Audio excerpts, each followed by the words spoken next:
आप सभी का बहुत बहुत स्वागत है। कैसे हैं भाई आप सब लोग? पहले तो ये बताओ, सब लोग अच्छे हैं, बढ़िया हैं, शानदार हैं? सभी लोग एकदम प्यारे हैं। मैं कोशिश करता हूँ आप लोगों का नाम लेने की। देखो, सबके नाम तो नहीं ले पाऊंगा, है ना, लेकिन फिर भी आप लोग अब मैच्योर हो गए हो। ठीक है, अब इस बात पे नहीं लड़ते कि सर मेरा नाम तो आपने लिया ही नहीं। ये अच्छी बात है। शिल्पी यादव है, मोहम्मद फारूक है, प्रीति कुमारी जी हैं, अनुज कुशवाहा हमारे साथ जुड़ चुके हैं, अंजू जी हैं, और वर्षा हैं, शिवा हैं, शैलेश जी हैं, साक्षी हैं, कप्तान सिंह हैं, काजल जी हैं, सुरजीत हैं, विनय हैं, नीरज हैं, अभय हैं, गोलू गुप्ता जी हैं, रोशनी कश्यप जी हैं, प्रतीक्षा पटेल हैं, रामदेवी जी हैं, विकास हैं, वंदना मिश्रा हैं, आयुष हैं, प्रवीण जी हैं। चलिए, आप सभी का बहुत बहुत स्वागत है दिल की गहराइयों से, सभी लोगों का। और उम्मीद करता हूँ, आशा करता हूँ आप सब लोग बहुत अच्छे होंगे। ठीक है, अब लास्ट लेक्चर में हम लोग कहाँ पर थे, एक बार बताएंगे? ठीक है, आज स्टूडियो का सेटअप थोड़ा सा आपको अलग लग रहा होगा। आप बिल्कुल सही समझ चुके हैं कि मैं नोएडा आ चुका हूँ, है ना। तो इसलिए ये सेटअप थोड़ा सा आपको, ठीक है, ऐसा लग रहा होगा। आइए, तो स्टार्ट करते हैं ना। नमस्ते जी, नमस्ते बाबू, नमस्ते नमस्ते नमस्ते, खुश रहो। बहुत बहुत शुभाशीष सभी को। और बताओ, सब लोग अच्छे हैं? तो हम लोग लास्ट लेक्चर में संसद के अधिकारियों को कंप्लीट कर चुके थे, है ना। जो संसद के अधिकारी हैं उसे हम पढ़ चुके थे। बच्चे, ये बैकग्राउंड करने के लिए मुझे बोला है ना, कि सर इस वाले बैकग्राउंड पे अब पढ़ाना पड़ेगा आपको, तो इसलिए मैंने ये बैकग्राउंड किया है। तो इसलिए आप इस बैकग्राउंड को लेकर बहुत ज़्यादा, ठीक है, अपनी कोई क्वेरीज मत करना, है ना। मुझे बोला है इसलिए मैं इस बैकग्राउंड पर हूँ। तो हम लोग लास्ट लेक्चर में संसद के अधिकारी पर थे।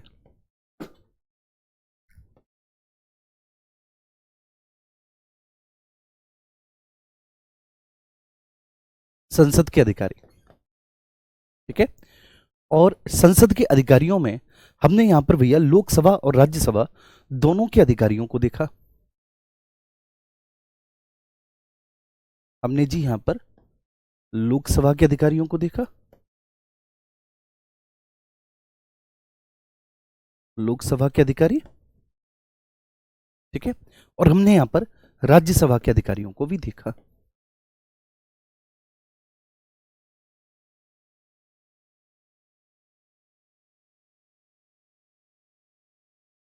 The officers of Lok Sabha, also we discuss about the officers of the Rajya Sabha. अब यहां पर हमने दो प्रमुख ऑफिसर्स देखे लोकसभा में, ठीक है। एक लोकसभा का स्पीकर और एक लोकसभा का डिप्टी स्पीकर। एक तो भैया जी हमने लोकसभा में अध्यक्ष देखा,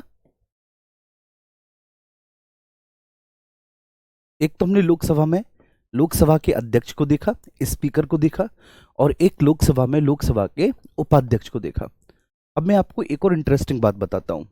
आप जितना अच्छे से भारतीय संविधान का भाग 5 पढ़ लेंगे, मतलब जितना मन से आप भारतीय संविधान का भाग 5 पढ़ लेंगे, उतना ही भाग 6 पढ़ना आपको आसान हो जाएगा। ठीक है, बहुत आसान हो जाएगा, उतना ही। तो लोकसभा के, ठीक है, अधिकारी, इसमें अध्यक्ष और उपाध्यक्ष, ये बात क्लियर है। ऐसे ही हम राज्यसभा के बारे में चर्चा करेंगे। तो राज्यसभा के अधिकारियों में भी, ठीक है, राज्यसभा के एक तो सभापति होंगे, सभापति होंगे राज्यसभा के, और दूसरे राज्यसभा के उपसभापति होंगे, और उपसभापति होंगे।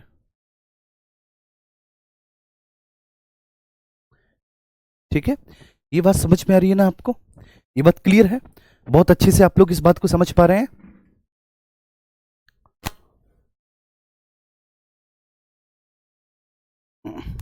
जी। तो ये हमने देखा, हमने संसद के अधिकारियों में हमने लोकसभा के अधिकारी को देखा, हमने राज्यसभा के अधिकारियों को देखा। लोकसभा के अधिकारियों में लोकसभा के अध्यक्ष, उपाध्यक्ष, राज्यसभा में सभापति, उपसभापति को हमने यहाँ पर डिस्कस किया। एक बच्ची है, इसका कमेंट है, और ठीक है, इसके कमेंट पर मुझे विचार करना चाहिए। तो ये बच्ची है, और इसका एक जो है ना, बड़ा, ठीक है ना, आप कह सकते हैं कि ऐसा क्वेश्चन है कि जिस पर हमें, ठीक है, जरूर बात करनी चाहिए। तो ये बच्ची है, इसका नाम तो मैं नहीं लूंगा। ये बोल रही है कि सर टेलीग्राम पे जो स्टूडेंट हैं, जो वॉइस हैं, वह हमें पर्सनल मैसेज करते हैं, वॉइस। भाई ऐसा नहीं करना चाहिए आपको, ठीक है। मेरी आप सबसे रिक्वेस्ट है कि आप दरोगा बनने जा रहे हैं, आप सोच के देखिए कि आप, ठीक है, इस तरह की हरकत को करते हुए अच्छे लगेंगे? नहीं, बिल्कुल भी नहीं, ठीक है ना। तो ये बिल्कुल आप जो है ना, ठीक है, इसको बंद कर दो बच्चे, ये सब मत किया करो, ये बेकार चीज है। तो लोकसभा के अधिकारी, लोकसभा के अधिकारियों में अध्यक्ष, उपाध्यक्ष, राज्यसभा के अधिकारियों में सभापति, उपसभापति। ठीक है, हमने संसद के अधिकारियों को क्लियर कर लिया बहुत अच्छे से। राज्यसभा का जो सभापति है, भारतीय संविधान के आर्टिकल 64 में डिस्कस किया गया है। 64 में राज्यसभा का सभापति उपराष्ट्रपति होगा, वह राज्यसभा के पदेन सभापति होंगे। कौन होंगे? राज्यसभा के पदेन सभापति होंगे। ऐसे ही राज्यसभा के उपसभापति के बारे में हम लोग डिस्कस करें तो उपसभापति के बारे में डिस्कशन आर्टिकल 89 में किया गया है। ठीक है, आर्टिकल 89 में, ठीक है ना, आर्टिकल 89 में भी है उपसभापति के बारे में, बात समझ में आ रही है। और सभापति के बारे में आर्टिकल 64 में है, हालांकि सभापति के बारे में आर्टिकल 89 में भी है। अब अध्यक्ष के बारे में बात करें तो 89, 90, 91, 92। अध्यक्ष और उपाध्यक्ष के बारे में आर्टिकल 93 में डिस्कस किया गया है। किस आर्टिकल में? आर्टिकल 93 में। तो ये आपको बहुत अच्छे से समझ में आ गए होंगे। अब मुझे ये बताओ कि अभी तक जितना भी हमने पढ़ा भारतीय संविधान के आर्टिकल 52 से लेकर, और आर्टिकल कहां तक भैया जी? 52 से लेके हम कहां तक पढ़ चुके हैं? तो हम लोग डिस्कस कर चुके हैं आर्टिकल 96 तक डिस्कस कर चुके हैं, है ना। आज 97, 98, 99, 100 आज हम ये पढ़ेंगे, तो वहां तक डिस्कस कर चुके हैं। अब आप मुझे ये बताइए कि यहां तक आपको किसी को किसी भी तरह का कोई भी डाउट है?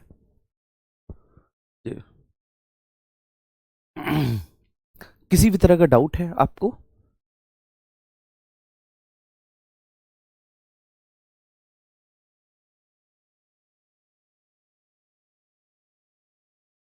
सब कुछ, हाँ, 96 तक लास्ट लेक्चर में हम कंप्लीट कर चुके थे। बहुत अच्छे, क्या बात है।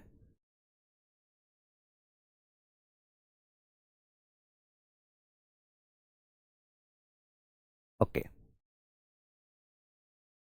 सब क्लियर है।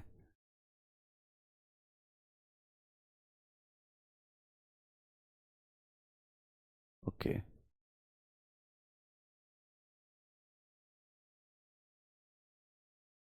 बहुत प्यारा, बहुत बढ़िया, बहुत अच्छे, ठीक है।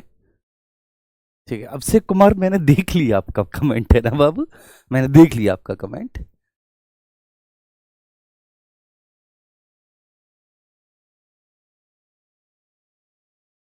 चलिए, ओके, सब कुछ अच्छा चल रहा है। आइए बच्चे, अब हम आगे चलते हैं ना, आगे बढ़ते हैं। अब हम आगे बढ़ने के क्रम में आज हम आर्टिकल 97 डिस्कस करेंगे। 97 क्या है? 97 में, 97 में बच्चे सैलरी एंड अलाउंसेस के बारे में बात की गई है। 97 में वेतन और भत्ते के बारे में चर्चा की गई है। वेतन और भत्ते, ठीक है, इसके बारे में चर्चा है, सैलरी एंड अलाउंसेस। ठीक है, अब एक बार सैलरी की बात आई थी, ठीक, राष्ट्रपति उपराष्ट्रपति इनकी, तो फिर मैंने कहा था कि इतनी मेहनत आप खुद से कर सकते हैं, लेकिन मैं आपसे एक और प्रॉमिस करता हूं कि जब मैं संसद के सारे अधिकारी पदाधिकारियों को बता दूंगा, मतलब जब संसद में सारे अधिकारी पदाधिकारी हो जाएंगे, राज्यों में भी हो जाएंगे, तो मैं सभी के वेतन एक साथ करा दूंगा, क्योंकि जितने भी अधिकारी पदाधिकारियों को जो भी वेतन मिल रहा है वो मैं बता दूंगा। ठीक है, आप सभी को क्लियर है? ये बात समझ में आ गई?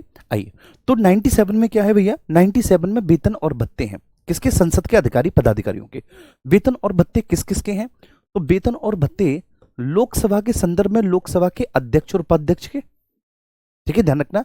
और राज्यसभा के संदर्भ में राज्यसभा के सभापति और उपसभापति के। ये बात आपको बहुत अच्छे से ध्यान रखनी है। तो लोकसभा के संदर्भ में जो वेतन भत्ता है, लोकसभा के स्पीकर और डिप्टी स्पीकर का वेतन कितना होगा, ठीक है, ये आर्टिकल 97 में डिस्कस किया गया है। लोकसभा के उपाध्यक्ष का वेतन कितना होगा, ये भी आर्टिकल 97 में डिस्कस किया गया है। राज्यसभा के संदर्भ में, ठीक है, in the case of the Rajya Sabha,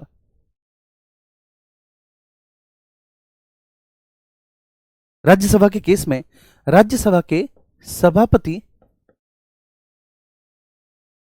और उपसभापति, राज्यसभा के सभापति और उपसभापति, ठीक है, इनकी क्या क्या सैलरी होंगी और इनके कौन कौन से अलाउंसेस होंगे, तो इस बात को भी आर्टिकल 97 में डिस्कस किया गया है। अब मैं आपको एक बात बता देता हूं, देखो ध्यान रखना, हमेशा आपको एक बात ध्यान रखनी है कि लोकसभा के अध्यक्ष उपाध्यक्ष, राज्यसभा के सभापति उपसभापति, ठीक है, इनका जो वेतन होता है, जो भी हो, मान के चलिए XYZ, इनका जो भी वेतन हो, इनके वेतन के संदर्भ में यह है कि भारत के कॉन्सोलिडेटेड फंड पर, भारत की संचित निधि पर भारित है, भारत की संचित निधि पर भारित है इनकी वेतन। इसका मतलब क्या होता है? संचित निधि पर भारित है। अब साहब इसका मतलब क्या हुआ कि संचित निधि पर भारित है? तो इसका सीधा सा मतलब ये होता है कि इनके जो वेतन होते हैं, देखिए इनका वेतन भारत के कॉन्सोलिडेटेड फंड से दिया जाता है, इनका वेतन, ठीक है, ये क्लियर है। अध्यक्ष उपाध्यक्ष सभापति उपसभापति कॉन्सोलिडेटेड फंड से, ठीक है, इन लोगों का सैलरी दिया जाता है। और कॉन्सोलिडेटेड फंड के बारे में जो चर्चा कर रखी है, कॉन्सोलिडेटेड फंड के बारे में भारतीय संविधान के आर्टिकल 266 क्लॉज 1 में चर्चा है कि कॉन्सोलिडेटेड फंड क्या है क्या नहीं, ठीक है। जब हम आगे फाइनेंस वाला पोर्शन पढ़ाएंगे तो वहां पर कॉन्सोलिडेटेड फंड को डिस्कस करेंगे आगे, ठीक है सर, ये बात क्लियर है। अक्षय कुमार, ठीक है, बहुत डिस्टर्ब कर रहे हैं, बोल रहे हैं कि लोकसभा के उपाध्यक्ष का काम क्या है। मैंने बताया था बच्चे कल कि जब अध्यक्ष अनुपस्थित हो तो अध्यक्ष की अनुपस्थिति में उपाध्यक्ष लोकसभा की बैठकों का संचालन करता है, संपादन करता है। ये चीज मैंने बताई थी। अभिषेक जी, एक ही मैसेज को बार बार मत कीजिए इतने सारे इमोजीज लगा के प्लीज, ठीक है। भारत जी, क्लियर है? आइए, अब इसके बाद वेतन भारत की संचित निधि पर भारित है, और संचित निधि का जिक्र भारतीय संविधान के आर्टिकल 266 क्लॉज 1 में किया है। तो देखो, जब तक ये अध्यक्ष और उपाध्यक्ष अपने पद पर बने रहते हैं तब तक तो इनको वेतन मिलता है, ठीक है। अब रिटायरमेंट के बाद, मतलब जब ये अध्यक्ष उपाध्यक्ष नहीं रहते, ठीक है, तब इनको मिलती है, ठीक है, पेंशन। क्या मिलती है भैया जी? तब पेंशन। अब चाहे राष्ट्रपति हो, चाहे भैया जी राज्यसभा का सभापति हो, लोकसभा के अध्यक्ष हो, उपाध्यक्ष हो, या राज्यों के राज्यपाल हो, सबके पेंशन के केस में, देखिए, एक चीज होती है, इसको आप सुनेंगे। क्या होता है पेंशन? कि भैया जी पेंशन जो है वह सैलरी की जस्ट आधी होती है, ठीक है, सैलरी की आधी होती है पेंशन, ये हमेशा ध्यान रखना, आधी होती है जो पेंशन होती है। जैसे किसी को अगर 1 लाख रुपए सैलरी मिल रही है, किसी भी पदाधिकारी को, तो जब उसका कार्यकाल समाप्त हो जाएगा, खत्म हो जाएगा, तो कार्यकाल के खत्म होने के बाद, ठीक है, उसे जब तक वह जीवित रहेगा तब तक उसे पेंशन जो मिलेगी वह उसकी सैलरी की आधी होगी। जो पेंशन उसको मिलेगी उसकी सैलरी की आधी होगी। ये बात समझ में आ रही है सभी को?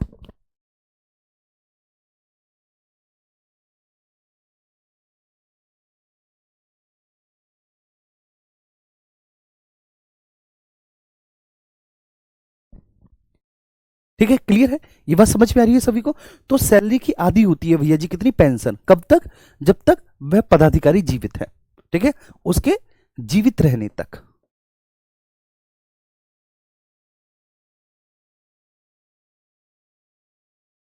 उसके जीवित रहने तक।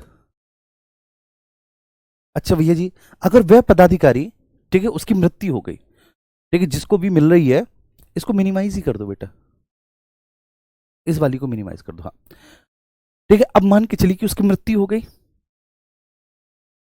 जो उसे पेंशन मिल रही थी, ठीक है, क्या वो बंद हो जाएगी? नहीं, बंद नहीं होगी, ठीक है। उसकी पत्नी अगर जीवित है तो उसको, ठीक है, जो पेंशन मिल रही थी उसकी आधी मिलेगी, मतलब जो भी पेंशन मिल रही थी अब उस पेंशन की आधी मिलेगी जब तक पत्नी जीवित है। जब पत्नी को कहा जाता है कि वो आश्रित है, तो जब तक वे जीवित है तब तक उस व्यक्ति को मिलने वाले पेंशन का आधा, ठीक है, मिलेगा जब तक कि पत्नी जीवित है, ठीक है, ये बात ध्यान रखना। चलो ठीक है, उसके जीवित रहने तक सैलरी की आधी होती है पेंशन। अब हम, एक भैया ने पूछा कि सर भत्ता क्या होता है, व्हाट इज अलाउंसेस? भत्ता क्या है?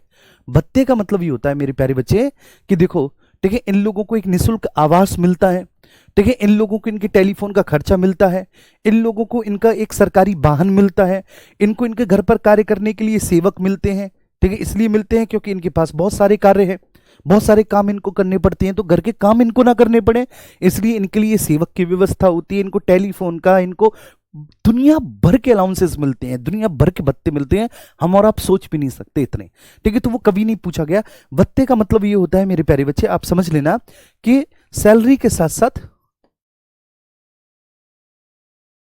सैलरी के साथ साथ, साथ साथ, ठीक है ना, दैनिक जीवन के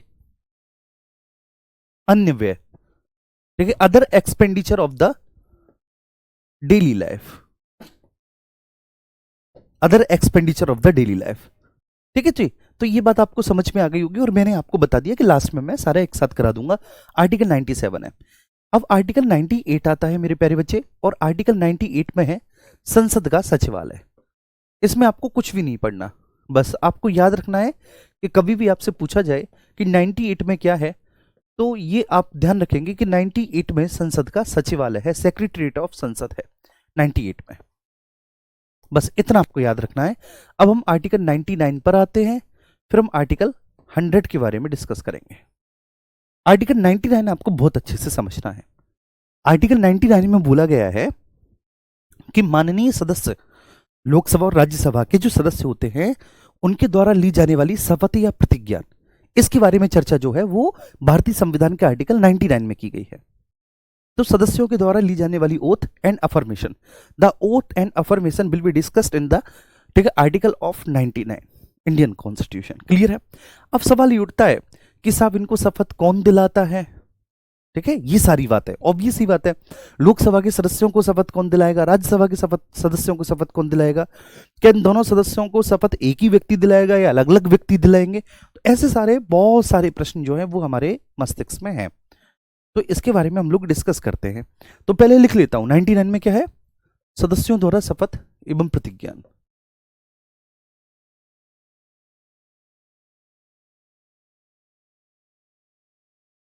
शपथ एवं प्रतिज्ञान,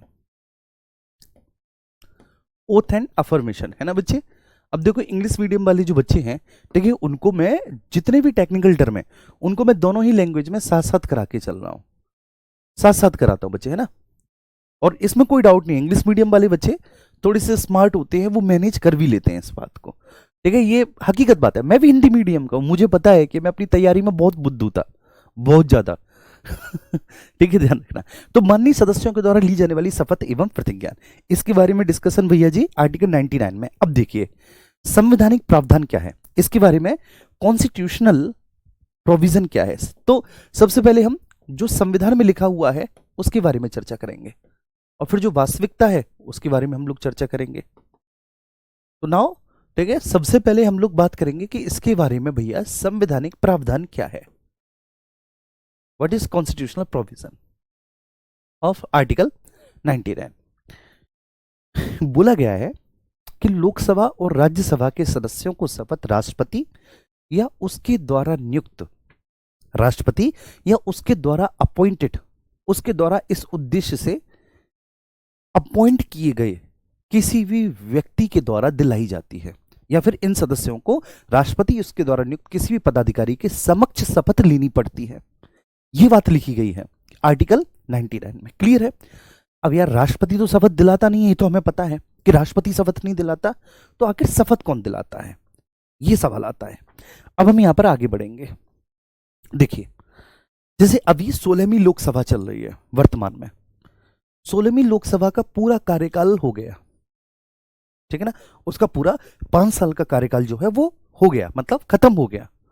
अब जब 5 साल का कार्यकाल खत्म हो जाएगा 16वीं लोकसभा का, तो 17वीं लोकसभा के चुनाव कराए जाएंगे भारत निर्वाचन आयोग के द्वारा। और जब 17वीं लोकसभा के चुनाव होंगे तो ये जितने भी माननीय सदस्य हैं जो कि लोकसभा में बैठे हुए थे कल तक, वो अपने अपने चुनाव क्षेत्रों में चले जाएंगे। अपने अपने चुनाव क्षेत्रों में जाकर वो बताएंगे कि भाई हम लोगों ने आपकी आवाज संसद में उठाई थी, हम लोगों ने यहाँ के स्थानीय मुद्दों को, बिजली को, जल को, स्वास्थ्य को, शिक्षा को वहां पे उठाया था, हमने बहुत अच्छे से विकास कार्य भी किया है 5 सालों में, और आप हमें वोट दो।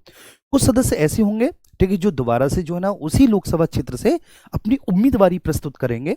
कुछ ऐसे होंगे जो पहले किसी और पॉलिटिकल पार्टी में थे, अब किसी दूसरी पॉलिटिकल पार्टी में चले जाएंगे। दल बदलू भी तो होते हैं ना बहुत सारे लोग, बच्चे देखते हैं, मौका परस्त होते हैं कि किस तरफ किस, ठीक है, कौन सी पॉलिटिकल पार्टी की बयार चल रही है, उसी की तरफ जाके वो मिल जाते हैं। कुछ ऐसे भी होते हैं, ठीक है।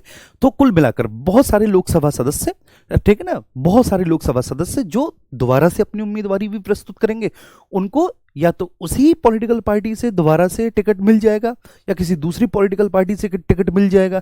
कई ऐसे होंगे, ठीक है, जो बड़े असमंजस में होंगे कि किस पॉलिटिकल पार्टी के चुनाव चिन्ह पर मैं अपना चुनाव लड़ूं। ऐसे करके कुल मिला के।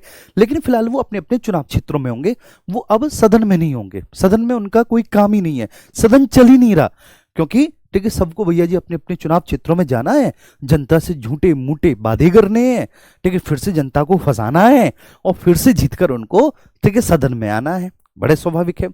और हर एक पॉलिटिकल पार्टी चाहेगी भाई कि सब लोग जाएं अपने अपने चुनाव क्षेत्रों में, क्योंकि जब तक ये अपने चुनाव क्षेत्रों में जाकर जनता से बातचीत नहीं करेंगे, जनता इन्हें वोट कैसे देगी, और वोट नहीं देगी जनता इनको, तो फिर ये जीतेंगे कैसे, और जीतेंगे नहीं तो उस पॉलिटिकल पार्टी की सरकार कैसे बनेगी।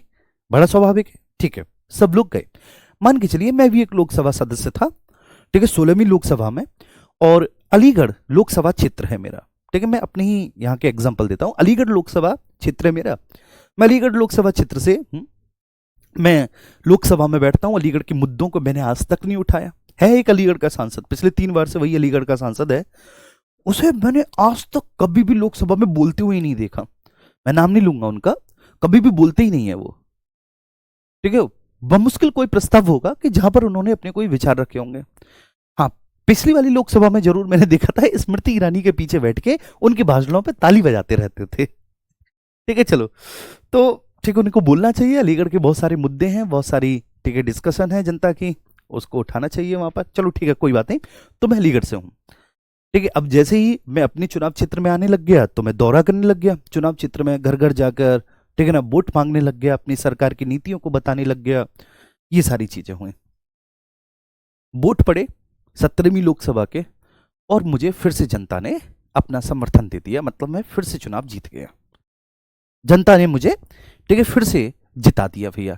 तो फिर जनता ने जिताने के बाद मैं जनता का आभार व्यक्त करूंगा, ये सारी चीजें होंगी। और ऐसे जितने भी 543 लोकसभा क्षेत्र हैं उन सब से 543 से एक एक उम्मीदवार जिसको सबसे ज्यादा वोट मिले होंगे, वो किसी भी पॉलिटिकल पार्टी का सही, वो जीत के ठीक है लोकसभा में आएगा। अब लोकसभा में जब वो आएगा तो लोकसभा की प्रक्रिया क्या है, मैंने आपको बताई थी कि जब लोकसभा में सारे सदस्य जीत कर आते हैं, ठीक है, तो नई लोकसभा के गठन के बाद आपको पता है जब भी नई लोकसभा का गठन होता है तो राष्ट्रपति विशेष अभिभाषण देते हैं। आपको याद आया आर्टिकल 87, राष्ट्रपति विशेष अभिभाषण देते हैं, दोनों सदनों को एक साथ बुलाते हैं और सरकार की नीतियों की चर्चा करते हैं। ये भी हो गई आर्टिकल 87, राष्ट्रपति का विशेष अभिभाषण हो गया, सरकार की नीतियों की चर्चा राष्ट्रपति ने कर दी। अब हम लोकसभा में शिफ्ट हो जाएंगे, क्योंकि ज्वाइंट सेशन जो होगा वो किसी एक दूसरे स्थान पर होगा।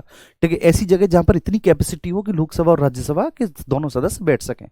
पहले ये केंद्रीय पुस्तकालय में होता था, या केंद्रीय कक्ष में होता था, जो पुस्तकालय भवन था संसद का, पहले वहां पर होता था। ठीक है जी, क्लियर है। अब हम लोकसभा में पहुंचे, ठीक है, मैं भी पहुंचा, मैं अलीगढ़ से जीत कर आया हूं।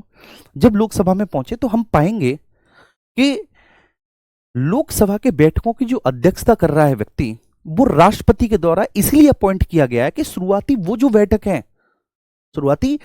बैठक है जब तक लोकसभा के सदस्य अपने बीच में से एक अध्यक्ष का चुनाव नहीं कर लेते, तब तक राष्ट्रपति ने कह दिया है आप लोकसभा के बैठकों की अध्यक्षता करेंगे, आप लोकसभा का संचालन करेंगे। और उस व्यक्ति को कहा जाता है प्रोटेम स्पीकर। क्या कहा जाता है उसको साहब? प्रोटेम स्पीकर कहा जाता है। ठीक है, ध्यान रखना। तो यहां पर एक कॉन्सेप्ट आता है प्रोटेम स्पीकर का।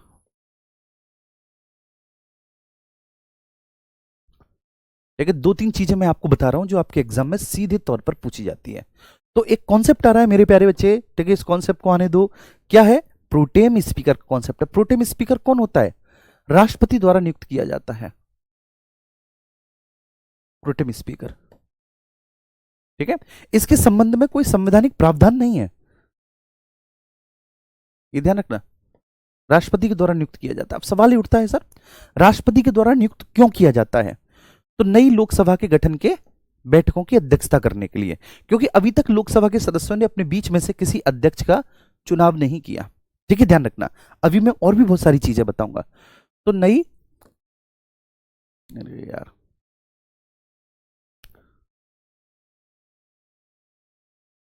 नई लोकसभा की बैठकों का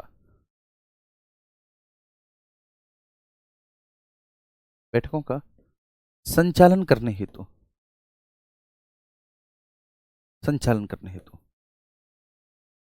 अब राष्ट्रपति जिसको भी चाहे, पक्ष के व्यक्ति को, विपक्ष के व्यक्ति को, बूढ़े को, बड़े को, जवान को, जिसको भी चाहे राष्ट्रपति बच्चे वह प्रोटेम स्पीकर नियुक्त कर सकते हैं। वो बात अलग है कि राष्ट्रपति ऐसा प्रधानमंत्री के परामर्श पर ही करते हैं। तो राष्ट्रपति के द्वारा अपॉइंट किया जाता है नई लोकसभा की बैठकों का संचालन करने के लिए। अच्छा, ये कब तक रहता है अपने पद पर?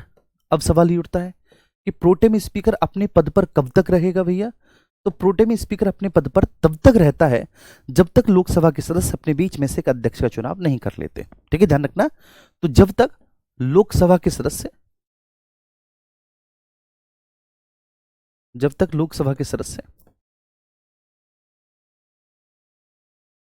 सदस्य अपने मध्य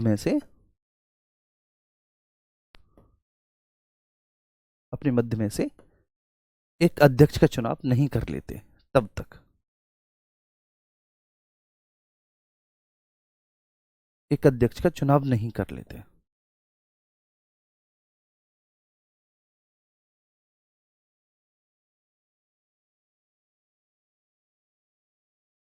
क्या ये बात समझ में आ रही है?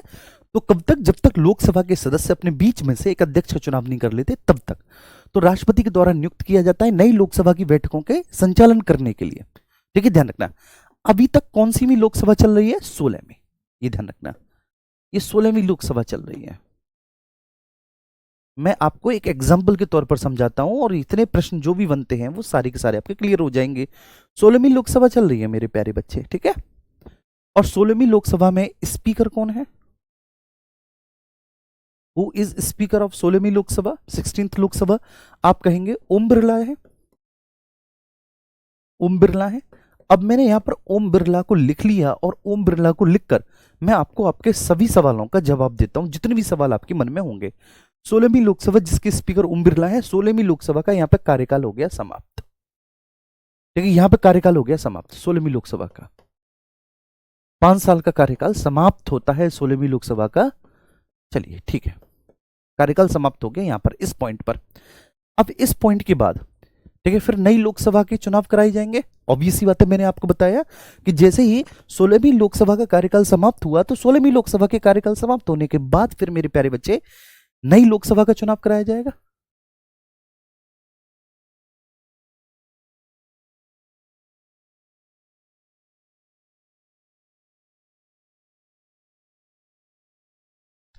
ठीक है, नई लोकसभा का चुनाव कराया जाएगा। और जब नई लोकसभा का चुनाव कराया जाएगा, ठीक है, तो नई लोकसभा का चुनाव के बाद नई लोकसभा का गठन भी होगा। नई लोकसभा का चुनाव, और जब नई लोकसभा का चुनाव हुआ तो नई लोकसभा का गठन होगा। ये बात ध्यान रखना, नई लोकसभा का गठन होगा। सबसे इंटरेस्टिंग पॉइंट क्या है, ये बात ध्यान रखना। पुरानी लोकसभा के चुनाव पुरानी लोकसभा का कार्यकाल समाप्त होने के बाद नई लोकसभा के चुनाव कराए। नई लोकसभा के चुनाव कराए तो नई लोकसभा का मेरे प्यारे बच्चे क्या हुआ? नई लोकसभा का कंपोजिशन हुआ, नई लोकसभा का गठन हुआ, नई लोकसभा एस्टेब्लिश हुई, नई लोकसभा का गठन हुआ। नई लोकसभा के गठन होने तक पुराना वाला जो स्पीकर है वह अपने पद पर बना रहेगा, नई लोकसभा के गठन होने तक। जब तक राष्ट्रपति प्रोटेम स्पीकर को नियुक्त नहीं कर देता, ठीक है, तब तक पुराना वाला जो स्पीकर है वही बच्चे लोकसभा का स्पीकर माना जाएगा। जो पुराना वाला अध्यक्ष है ना, वही लोकसभा का अध्यक्ष माना जाएगा। कब तक? जब तक राष्ट्रपति प्रोटेम स्पीकर को नियुक्त नहीं कर देते। ओम बिरला, ये बात आ रही है ना समझ में? क्लियर है? तो इसलिए पूछा जाता है कि लोकसभा का अध्यक्ष, ठीक है, कब तक भैया अपने पद पर बना रहता है। सवाल ये आता है कि लोकसभा का अध्यक्ष कब तक अपने पद पर बना रहता है? कब तक? जब तक कि नई लोकसभा का गठन ना हो जाए। ऐसा नहीं कि 16वीं लोकसभा विघटित हुई, 16वीं लोकसभा के विघटित होने के बाद उसका पद समाप्त नहीं होता। ये ध्यान रखना, 16वीं लोकसभा के विघटित होने के बाद उसका पद समाप्त नहीं होगा। पुरानी लोकसभा, ठीक है, जिसका कि वह अध्यक्ष है, उस लोकसभा का अगर विघटन हो गया, राष्ट्रपति ने विघटन की घोषणा कर दी कि चलो ठीक है इसका विघटन हुआ, इसका कार्यकाल खत्म हुआ, तो जब कार्यकाल खत्म हुआ तो हम इसका विघटन कर रहे हैं, तो भाई उसका पद समाप्त नहीं होगा। वह तब तक पद पर माना जाएगा जब तक कि नई लोकसभा का गठन नहीं हो जाता। जब तक कि नई लोकसभा का गठन नहीं हो जाता वह तब तक अपने पद पर बना हुआ माना जाएगा। ठीक है ना, ये ध्यान रखना है। दूसरा, लोकसभा का अध्यक्ष कब तक अपने पद पर बना रहता है? तो जब तक कि नई लोकसभा का गठन ना हो जाए, या फिर बच्चे दूसरा पॉइंट, ठीक है, तब तक जब तक कि वह लोकसभा का सदस्य है। जब तक लोकसभा का सदस्य है, अगर मान के चलिए कि उसकी सदस्यता ही समाप्त हो गई, वह लोकसभा का सदस्य ही नहीं रहा, तो ऐसी स्थिति में उसे लोकसभा का अध्यक्ष नहीं माना जाएगा। अगर वह सदस्य ही नहीं रहा, एज ए सदस्य वह नहीं रहा, तो फिर आप उसे लोकसभा का अध्यक्ष नहीं मान सकते। ठीक है, फिर उसे लोकसभा के अध्यक्ष पद से भी हटना होगा, लोकसभा के अध्यक्ष पद से भी फिर उसको त्यागपत्र देना होगा। ठीक है, ये है, ठीक है, ये है प्रावधान। और उम्मीद करता हूं कि ये प्रोविजन आपको बहुत ज्यादा अच्छे से समझ में आ गया होगा। क्लियर है? तो 16वीं लोकसभा जिसके अध्यक्ष ओम बिरला, कार्यकाल समाप्त हो, नई लोकसभा का गठन हुआ। ठीक है, चुनाव होने के बाद गठन हुआ, और जब नई लोकसभा का गठन हुआ बच्चे, तो राष्ट्रपति प्रोटेम स्पीकर को अपॉइंट करेंगे नई लोकसभा की बैठकों की अध्यक्षता करने के लिए। नई लोकसभा की बैठकों की अध्यक्षता करने के लिए राष्ट्रपति क्या करेंगे? प्रोटेम स्पीकर को अपॉइंट करेंगे। तो प्रोटेम स्पीकर की नियुक्ति तक वह लोकसभा का अध्यक्ष माना जाएगा। तो लोकसभा का अध्यक्ष अपने पद पर बच्चे कब तक बना रहता है? नई लोकसभा के गठन तक, जब तक कि प्रोटेम स्पीकर नियुक्त नहीं हो जाता। ठीक है, तो प्रोटेम स्पीकर लोकसभा के सदस्य अपने बीच में से जब तक अध्यक्ष का चुनाव नहीं कर लेते, तब तक प्रोटेम स्पीकर अपने पद पर बना रहेगा। तो ये ध्यान रखना, ठीक है ना बच्चे, ये ध्यान रखना, जो नई लोकसभा के सदस्य हैं, जो नई लोकसभा का गठन हुआ है बच्चे, जिस नई लोकसभा का अभी गठन हुआ है, उस नई लोकसभा के जो सदस्य हैं, उनको सदस्य कौन दिलाता है? सामान्यतः उनको सदस्य प्रोटेम स्पीकर दिलाता है, प्रोटेम स्पीकर। ठीक है, तो इसलिए तो संविधान में बोला गया है या तो राष्ट्रपति या राष्ट्रपति के द्वारा अपॉइंट कोई भी व्यक्ति। तो राष्ट्रपति के पास इतना टाइम नहीं है कि वह सदस्यों को शपथ दिलाए, ठीक है ना, कि भाई आ जाओ शपथ ले लो। ठीक है, मेरे पास टाइम ही टाइम है, राष्ट्रपति के पास इतना समय कहाँ है? ठीक है, वो व्यस्त आदमी है। तो इसलिए वो एक अधिकारी की नियुक्ति कर देता है, और जिसका नाम होता है प्रोटेम स्पीकर। प्रोटेम स्पीकर के समक्ष लोकसभा के सारे सदस्य शपथ लेते हैं। अच्छा, अब जैसे ओम बिरला कोटा से आए चुनकर, कोटा है उनका चुनाव क्षेत्र, वे कोटा से चुनकर आए। मान के चलो मैं ओम बिरला हूं, 17वीं लोकसभा में मैं भी कोटा से चुनाव लड़ा और मैं चुनाव जीत गया, कोटा की जनता ने मुझे जिता दिया, मैं लोकसभा में बैठ गया आके। ठीक है, राष्ट्रपति ने प्रोटेम स्पीकर अपॉइंट कर दिया। अब जब राष्ट्रपति ने प्रोटेम स्पीकर अपॉइंट कर दिया, तो मैं एक सामान्य सदस्य की तरह बैठा हुआ हूं लोकसभा में, प्रोटेम स्पीकर बोल रहे हैं, ठीक है, ये सारी चीजें हैं। और फिर हम सब सदस्यों ने प्रोटेम स्पीकर से कहा कि साहब ऐसा है, अब हम लोग अपने बीच में से एक अध्यक्ष का चुनाव कर लेते हैं, और सारे सदस्य चाहते हैं कि हमारा अध्यक्ष ओम बिरला ही बने। ओम बिरला ये रहा, बैठा है लोकसभा में ओम बिरला, देखो। ठीक है, सारे सदस्य चाह रहे हैं कि हमारा अध्यक्ष ओम बिरला ही बने। स्टार्ट हो गई वोटिंग, मान के चलिए। ठीक है, ऐसा भी होता है कई बार कि सभी सदस्य एक मत से नहीं बोलते।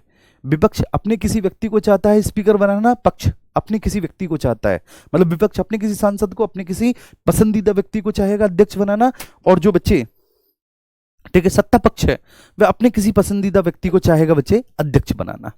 ठीक है, स्वाभाविक सी बात है। तो 1 से 2 उम्मीदवारी प्रस्तुत की जाती हैं, लेकिन तुम्हें भी पता है कि जिस भी पॉलिटिकल पार्टी का लोकसभा में बहुमत होगा, अध्यक्ष भी उसी का व्यक्ति बनता है। ठीक है, बड़ी सामान्य सी बात है भाई, क्योंकि सदस्य अपने बीच में चुनाव करते हैं, तो जिसका बहुमत है उसी पॉलिटिकल पार्टी का व्यक्ति अध्यक्ष भी बनेगा। ठीक है, तो ओम बिरला, मैं ओम बिरला हूं, अभी तक सदन में बैठा हुआ हूं। मान के चलिए कि कांग्रेस ने भी खड़ा कर दिया कि हाँ ठीक है, ये है हमारी तरफ से अध्यक्ष पद का उम्मीदवार। भाजपा ने मुझे खड़ा कर दिया, ओम बिरला हूं मैं, कि भाई ये है हमारी तरफ से अध्यक्ष पद का उम्मीदवार। वोटिंग हुई, स्वाभाविक सी बात है, मैं जीत गया। मेरी बात समझ में आ रही है? मैं जीत गया अध्यक्ष पद को। जब मैं अध्यक्ष पद को जीत गया, तो प्रोटेम स्पीकर वहां पर ऊपर बैठे हुए हैं, वो सब देख रहे हैं, उन्हीं के नियंत्रण और निर्देशन में ये सारी चीजें हो रही हैं, तो वो वहां पर बैठ रहे हैं। वो मुझे बुलाएंगे कि your most welcome Om Birla जी, आप आइए। ठीक है, और आकर आप इन द चेयर हुई है। ठीक है, तो मैं एक तरफ से आऊंगा और वो दूसरी तरफ से मेरा वेलकम करते हुए निकल जाएंगे। जैसे मंदिर में नहीं होता, आपने देखा है कि आप एक दरवाजे से एंटर करते हैं गर्भगृह में, वहां पर जो भी अधिष्ठाता होते हैं, आराध्य होते हैं आपके, आप उनकी पूजा करते हैं, आप ध्यान लगाते हैं, और वहीं पर एक, ठीक है ना, लेफ्ट हैंड या राइट हैंड में गेट होता है, वहां से फिर आप एग्जिट कर जाते हैं। ठीक वैसी व्यवस्था होती है वहां पर भी। प्रोटेम स्पीकर बैठे हुए हैं, जैसे लोकसभा के सदस्यों ने अपने बीच में से अध्यक्ष को चुन लिया, तो अध्यक्ष आता है, उसका वेलकम किया जाता है, वो आता है, सब लोग ताली बजाते हैं, और प्रोटेम स्पीकर चले जाते हैं कि हम तो जा रहे हैं सनम, तुम आओ। ये बात आई समझ में? बोलो क्लियर हो गई? यहां तक किसी को कोई डाउट तो नहीं? अब हम और बातों को समझेंगे। ठीक है, ये तो हो गई हमारी बात समझ में। 16वीं लोकसभा का अध्यक्ष ओम बिरला है, कार्यकाल समाप्त होगा जैसी 16वीं लोकसभा का, ठीक है, तो वह तब भी पद पर बना रहेगा। वह कब तक पद पर बना रहेगा जो अध्यक्ष है? जब तक भैया जी, वह कब तक पद पर बना रहेगा? बोलो, जब तक कि नई लोकसभा के गठन के बाद जो राष्ट्रपति महोदय हैं, वह भैया जी प्रोटेम स्पीकर को नियुक्त नहीं कर देते, तब तक वह अपने पद पर माना जाएगा। ये बात हमारी समझ में आ गई। अब जैसे माननीय सदस्य, मैं भी ओम बिरला कोटा से चुनकर आया था, कोटा राजस्थान में पड़ता है, ठीक है। तो प्रोटेम स्पीकर सबको शपथ दिला रहे थे, सभी सदस्यों को, ठीक है ना। एक शपथ थी, प्रोटेम स्पीकर पढ़ रहे थे और हम सब उसे दोहरा रहे थे कि मैं, ठीक है ना, अमुक सिंह संविधान को साक्षी मानकर यह शपथ लेता हूं या लेती हूं कि मैं, ठीक है, संविधान के निर्वहन में अपनी पूरी ईमानदारी और निष्ठा का भाव रखूंगा। तो मैं भी बताया सब बेईमानी है। ये बात आ गई समझ में, ठीक है। ऐसी शपथ ली तो जो व्यक्ति कल को अध्यक्ष बनेगा वो भी तो सदस्य के तौर पर शपथ ले रहा है प्रोटेम स्पीकर से। अरे बोलो भाई, वो भी तो शपथ ले रहा है भाई, वो बाद में ही तो अध्यक्ष बनेगा। अभी तो फिलहाल जब प्रोटेम स्पीकर माननीय सदस्यों को शपथ दिला रहे हैं, तो वो जो व्यक्ति जो कल को अध्यक्ष बनेगा वो आज सदस्य के तौर पर शपथ ले रहा है। भाई तुम्हें क्या पता कि कल को मैं कहीं से सांसद बन जाऊं, तुम जानते हो जब मैं सांसद बन जाऊंगा तभी तो तुम्हें पता चलेगा कि अरे यार ये तो वो दिग्विजय है, पॉलिटी पढ़ाते थे हमें, ठीक है, हिस्ट्री ज्योग्राफी ये सब भी पढ़ा लेते थे, ठीक है, बढ़िया है।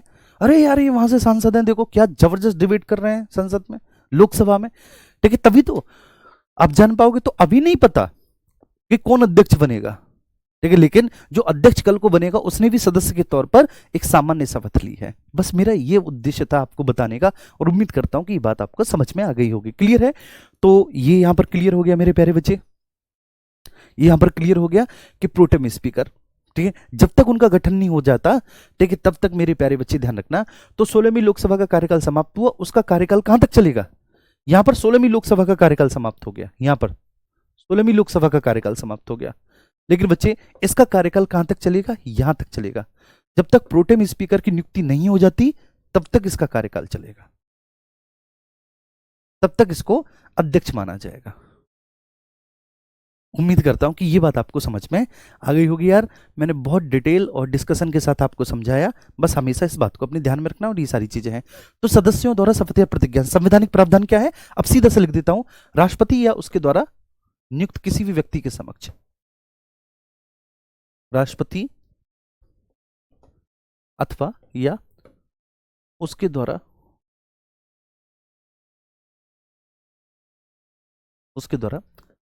नियुक्त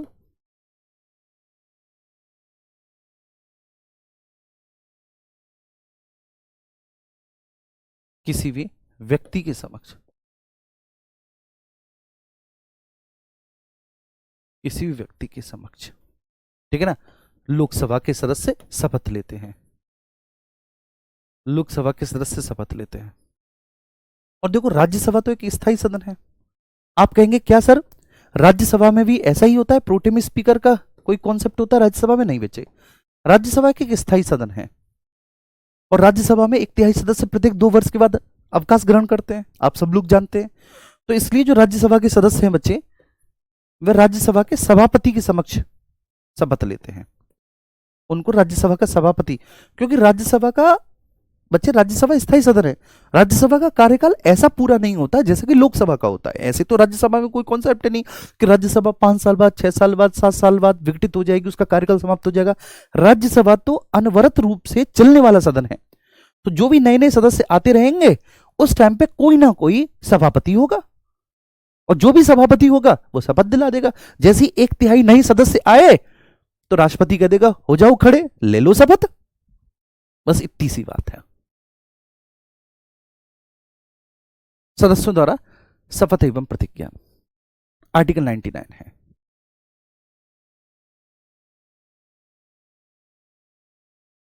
ठीक है, तो लोकसभा के जो सदस्य हैं, ठीक है, वो ये ध्यान रखना, लोकसभा के सदस्य प्रोटेम स्पीकर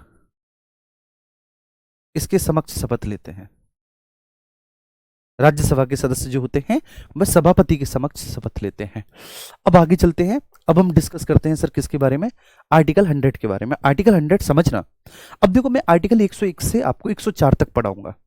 101 से 104 तक क्या लिखा हुआ है आर्टिकल में, मैं आपको वो बताऊंगा कि उन आर्टिकल्स में एक्चुअली क्या डिस्कशन किया गया है, ठीक है। लेकिन उन सबका जो निचोड़ है वो मैं आपको एक ही बार में बता दूंगा, एक ही जगह। हर एक आर्टिकल का मैं अलग अलग आपको एसेंस नहीं बताऊंगा, ठीक है। आर्टिकल तो मैं आपको जरूर बताऊंगा, लेकिन क्या है इसका मतलब वो एक ही जगह लिखवा दूंगा, ठीक है। अब आगे से ऐसे ही होगा जब तक कि संसद खत्म नहीं हो जाता। अब मान के चलिए कि 1-2 लेक्चर की बात है, संसद खत्म हो जाएगा।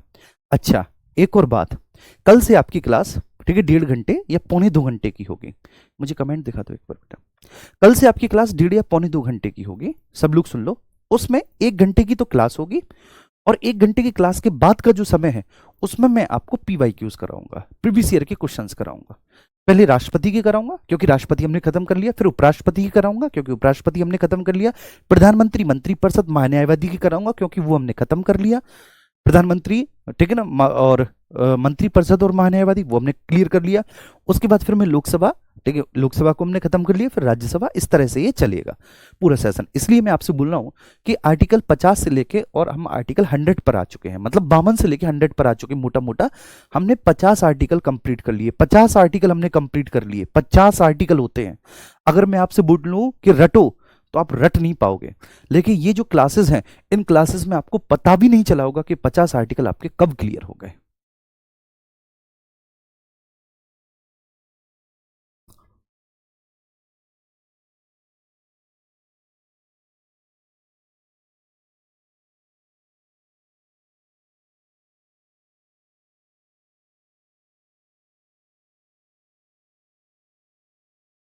मुन्ना, प्रोटेम स्पीकर किसी भी सदन का सदस्य, वो अच्छा, प्रोटेम, हाँ, प्रोटेम स्पीकर लोकसभा का सदस्य होगा, ऑब्वियस सी बात है, लोकसभा का सदस्य होगा।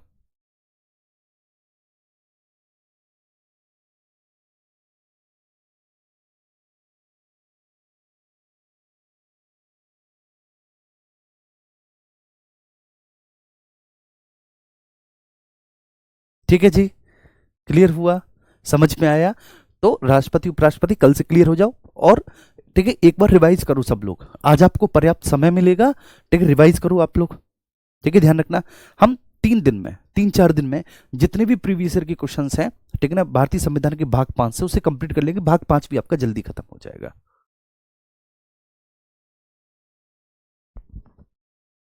जी, क्लास का टाइम नहीं बढ़ाया, ठीक, क्लास का टाइम वही 1 घंटा है।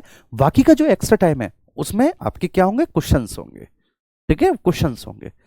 जो थ्योरी है, थ्योरी का टाइम वही 1 घंटे चलेगा, क्योंकि मुझे पता है तुम 1 घंटे से ज्यादा की थ्योरी डाइजेस्ट ही नहीं कर पाओगे।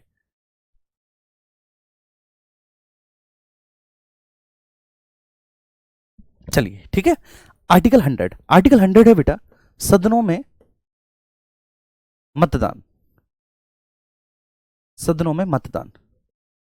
बेटा, सदनों में जो मतदान है वो मैंने आपको बता दिया, बहुमत के प्रकार मैंने आपको बताई दिए बिल्कुल शुरुआत में। तो वो आर्टिकल 100 में है, सदनों में मतदान कैसे किया जाता है, ठीक है, क्या साधारण बहुमत होता है, क्या प्रभावी बहुमत होता है, क्या विशिष्ट बहुमत होता है, शुरुआत से, ठीक है, मैंने बताया सदनों में मतदान। ठीक है, रिक्तियों के बावजूद भी सदनों की कार्य करने की शक्ति, ये क्या है, ये मैं बता दे रहा हूं। रिक्तियों के बावजूद भी, रिक्तियों के बावजूद भी सदनों की कार्य करने की शक्ति, सदनों की कार्य करने की शक्ति।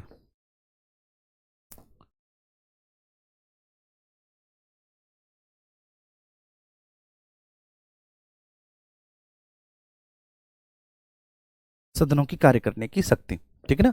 और ठीक है, इसी में आर्टिकल 100 में गढ़पूर्ति, गढ़पूर्ति को हम लोग इंग्लिश में कहते हैं बच्चे कोरम, गढ़पूर्ति। ठीक है, अब ये क्या है, जरा इसको समझना। सदनों में मतदान, मतदान हम बहुत अच्छे से समझ चुके हैं, ठीक है, जितने भी बहुमत के प्रकार हैं, मतदान इत्यादि वो सब जान चुके हैं, सदनों में मतदान। इसमें दूसरा जो कॉन्सेप्ट है वो है रिक्तियों के बावजूद भी सदनों की कार्य करने की शक्ति। जैसे मान के चलिए कोई लोकसभा क्षेत्र है, गौतम बुद्ध लोकसभा क्षेत्र। गौतम बुद्ध लोकसभा क्षेत्र में क्या हुआ कि जो लोकसभा के सदस्य थे, गौतम बुद्ध लोकसभा क्षेत्र में जो लोकसभा सदस्य थे, पद पर रहते हुए उनकी मृत्यु हो गई, मान के चलिए, ठीक है, या फिर उन्होंने त्यागपत्र, त्यागपत्र तो कोई भी नहीं देता, ठीक है, बेहा लोग हैं, ठीक है, बड़ी मुश्किल से ये कुर्सी प्राप्त करते हैं, तो त्यागपत्र कैसे ही दे सकते हैं। वो पॉलिटिशियन बेटा पहले थे, पुराने थे, जो त्यागपत्र दे देते थे, उनके विरुद्ध किसी प्रकार का कोई भ्रष्टाचार का मुकदमा अगर उछलता था, ठीक, उनको लगता था कि कहीं ना कहीं, ठीक है, हमारी इज्जत पे साख लग रहा है, हमारे सम्मान में कोई कमी आ रही है, वो दे देते थे त्यागपत्र। कई बार ऐसे पुराने राजनेताओं ने दिया है, इस बार के तो इतने बेहा हैं कि बस कुछ पूछो मत, दे ही नहीं सकते। चलो, तो त्याग पत्र दे दिया, या पद पर रहते हुए मृत्यु हो गई, या फिर उनका निर्वाचन रद्द हो गया, तो ऐसे मान के चलिए 4-5 ऐसे लोकसभा क्षेत्र हैं जहां पर, ठीक है, अभी कोई सदस्य है नहीं, जहां पर अभी वैकेंसी है, जहां पर कोई भी सदस्य अभी वर्तमान में भाई है नहीं, ठीक, किसी की पद पर रहते हुए मृत्यु हो गई या किसी ने त्याग पत्र दे दिया, ठीक है, ब्ला ब्ला ब्ला, ठीक है, इस तरह की बहुत सारी चीजें हो गई। तो सदनों में रिक्तियां हैं, मतलब पूरा सदन भरा हुआ नहीं है, कुछ सीटें खाली हैं, बेशक वो सीटें खाली सही है, लेकिन सदन, ठीक है, एज इट इज अपना काम करता रहेगा, सदन चलता रहेगा, ठीक है, सदन चलता रहेगा। अब गढ़पूर्ति क्या है, कोरम क्या है, आप सब लोग जानते हो बच्चे, कोरम क्या है, गढ़पूर्ति, इसको मैं आपको समझा देता हूं, ठीक है, यहां पर आप समझिए कोरम क्या होता है, गढ़पूर्ति क्या होता है। बेटा गढ़पूर्ति होती है सदस्यों की वह न्यूनतम संख्या जिनके उपस्थित होने से सदन की कार्यवाही संचालित होती है, उसको गढ़पूर्ति कहते हैं। फिर से रिपीट करता हूं, क्या है गढ़पूर्ति, गढ़पूर्ति मीन्स कोरम, कोरम होता है सदस्यों की वह न्यूनतम संख्या जिनके उपस्थित होने से सदन की कार्यवाही चलती है। जैसे जब मैं ऑफलाइन क्लास लेता था कभी कभी, मतलब पहले जब मैं ऑफलाइन क्लास लेता था तो कभी कभी ऐसा होता था कि बारिश पड़ गई है या कोई एक ऐसी कोई, ठीक है, प्राकृतिक घटना हो गई है, या फिर किसी भी कारणवश जैसे कभी खेत वगैरह कटते थे, तो अगर क्लास में 100 बच्चे हैं तो कई बार 5 या 6 ही आते थे। अब 5 या 6 बच्चे आए हैं तो उनको पढ़ाने से बेहतर है कि उनको कुछ होमवर्क दे दिया जाए घर से करने के लिए, या क्लास में बैठकर करने के लिए कुछ क्लास वर्क दे दिया जाए, उनसे कहा जाए कि वो पुराना रिवाइज कर लें, ऐसा कर लें, वैसा कर लें, वो ज़्यादा कहीं ना कहीं बेटर है। क्यों वो बेटर है, किस लिए, क्योंकि मान के चलिए क्लास में 100 स्टूडेंट से 5 आए, 95 अनुपस्थित हैं, बारिश की वजह से अनुपस्थित हो गए, या खेत कट रहे हैं इसकी वजह से, या कोई और दूसरा कारण हुआ, कोई भी रीजन हुआ उसकी वजह से, तो अगर मैंने इन 5 को पढ़ा दिया तो बाकी का 95 लोगों को नुकसान हो गया है। तो इसलिए अभी इस क्लास को स्थगित कर दिया जाता है, क्लास नहीं चलेगी। तो बोल दिया जाएगा आप लोग आए हो, ठीक है, तो आप लोगों का भी आना व्यस्त ना हो, व्यर्थ ना जाए, आप लोगों का भी आना, तो आप पुराना मुझसे कुछ भी पूछ सकते हो, पुराना रिवाइज कर लो, जो भी पुराने डाउट्स हैं आप वो पुराने डाउट्स मुझसे पूछ लो किसी भी तरह के, मैं वहां पर, ठीक है, तो जब भी, ठीक है, वो पुराने स्टूडेंट, जब भी वो स्टूडेंट जो कि आज नहीं आए थे वो कल आएंगे या परसों आएंगे, तो क्लास फिर कंटिन्यू कर दी जाएगी। तो गढ़पूर्ति का मतलब क्या होता है कि वो मिनिमम नंबर आपको चाहिए, ठीक है, जिसके होने से सदन की कार्यवाही आगे बढ़े, वो मिनिमम नंबर आपको चाहिए सब, जिनके होने से सदन संचालित हो।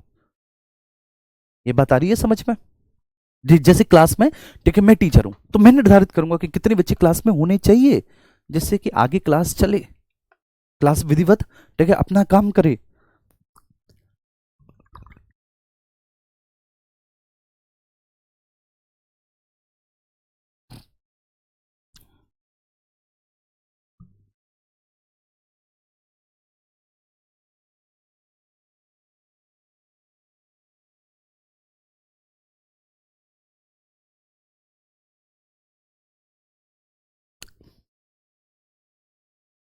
समझ में आ रही है बात, ये बात क्लियर है ना बच्चे, ठीक है, इसलिए तो गढ़पूर्ति क्या है।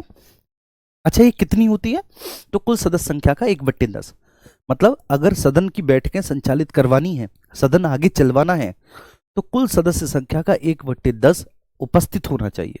अगर कुल सदस्य संख्या का 1/10 उपस्थित नहीं है तो सदन आगे नहीं चलेगा।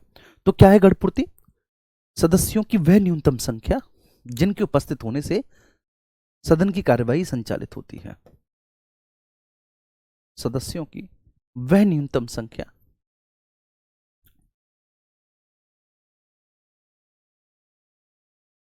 सदस्यों की वह न्यूनतम संख्या जिनके उपस्थित होने से जिनके उपस्थित होने से जिनके उपस्थित होने से सदन की कार्यवाही संचालित होती है, सदन की कार्यवाही संचालित होती है।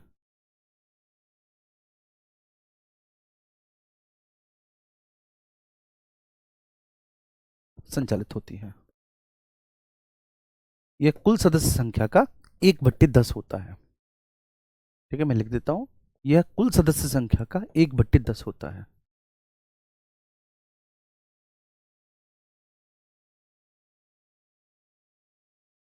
कुल सदस्य संख्या का 1/10वां हिस्सा होता है।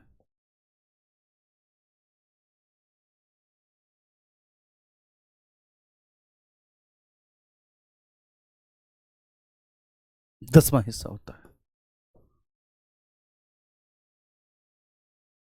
1/10वां हिस्सा होता है कुल सदस्य संख्या का। ठीक है सर, गणपूर्ति क्या है? सदस्यों की वह न्यूनतम संख्या जिनके उपस्थित होने से। चलो, कौन निर्धारित करता है कि गणपूर्ति है अथवा नहीं? गणपूर्ति का निर्धारण कौन करता है बच्चे? निर्धारण कौन करता है गणपूर्ति का?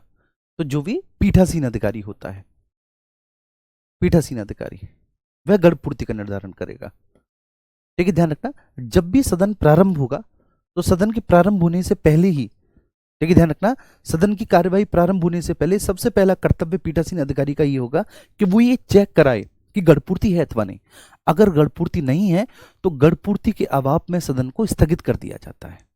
ठीक है, जब तक कि गणपूर्ति ना हो जाए तब तक सदन को क्या कर दिया जाएगा? स्थगित। ठीक है, पीठासीन अधिकारी। अब लोकसभा के संदर्भ में वो लोकसभा का अध्यक्ष हो जाएगा, राज्यसभा के संदर्भ में सभापति। अगर मान के चलिए लोकसभा का अध्यक्ष नहीं है और बैठक की अध्यक्षता लोकसभा का उपाध्यक्ष कर रहा है या कोई भी वरिष्ठतम सदस्य लोकसभा की बैठकों की अध्यक्षता कर रहा है, तो उस केस में जब कोई भी वरिष्ठतम सदस्य कर रहा है तो उसका काम होगा, मतलब जो भी इन द चेयर होगा, जो भी पीठासीन होगा, वह उसका काम होगा इस बात का निर्धारण करना कि गणपूर्ति है अथवा नहीं।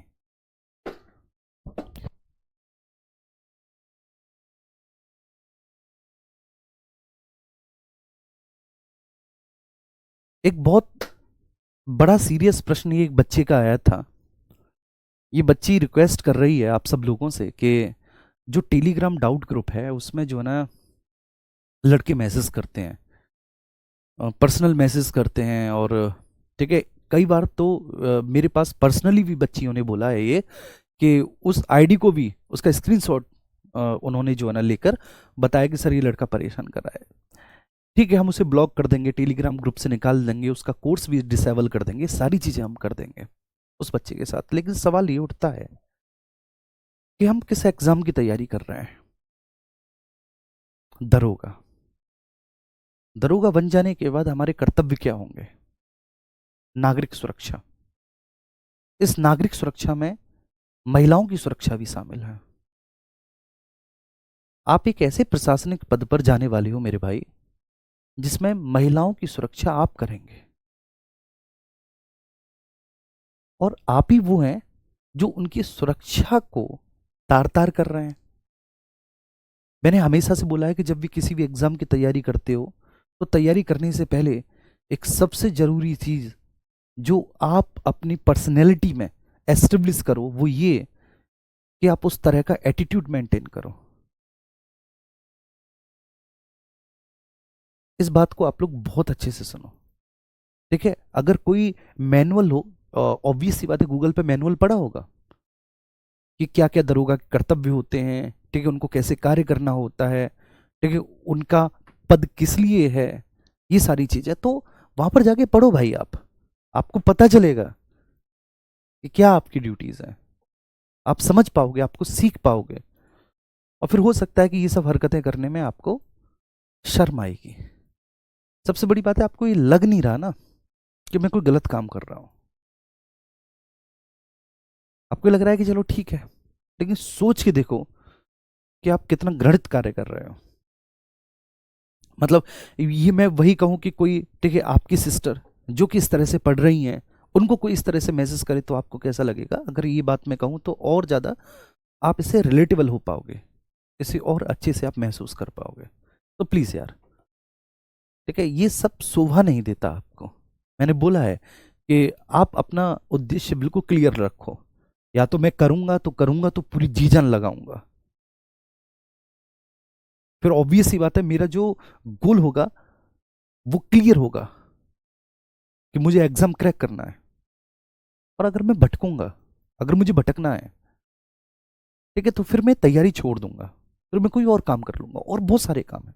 केवल सरकारी नौकरी से ही जीवन यापन नहीं होता, जीवन यापन करने के कई सारे सोर्सेस हैं। सरकारी नौकरी में आप प्रत्यक्ष रूप से देश की सेवा में अपनी भागीदारी सुनिश्चित करने के लिए आए हो, और स्पेशली देखिए जो वर्दी वाली नौकरी होती है, यूनिफॉर्म वाली जो ड्रेसेस होती है, उसमें तो आप डायरेक्टली सिटीजन सेफ्टी के लिए काम करते हो, लॉ एंड ऑर्डर के लिए काम करते हो। ठीक है, तो प्लीज आप इस बात को ध्यान रखना। बहुत गलत है यार तुम्हारा ये बर्ताव, सुधारो इसे। ठीक है, thank you so much. Thank you जी। ठीक है जी, तो फिर हम भैया कल मिलेंगे, इस बात को आप ध्यान रखना। फिर कल हम मिलेंगे, और कल हम मिलेंगे भैया आर्टिकल 101 से। कल हम मोस्ट प्रोबेबली संसद मतलब पूरे भारतीय संविधान के भाग 5 को हम खत्म कर देंगे, कल खत्म ही कर देंगे कल इसको। और कल फिर हम कुछ एमसीक्यूज भी देखेंगे, ठीक है। तो इसलिए जो एमसीक्यू वाला सेशन था वो मैं क्यों लास्ट में लाया, मुझे पता है कि कल परसों 1-2 दिन में हम इसे खत्म कर देंगे इस अंक को, और उसके बाद फिर तब तक ठीक है उनके प्रीवियस ईयर के क्वेश्चंस की प्रैक्टिस भी हो जाएगी।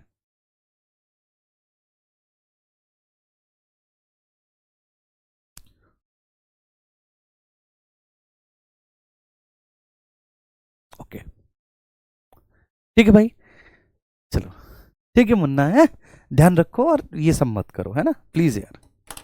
ठीक है, ढेर सारा प्यार आप सभी को।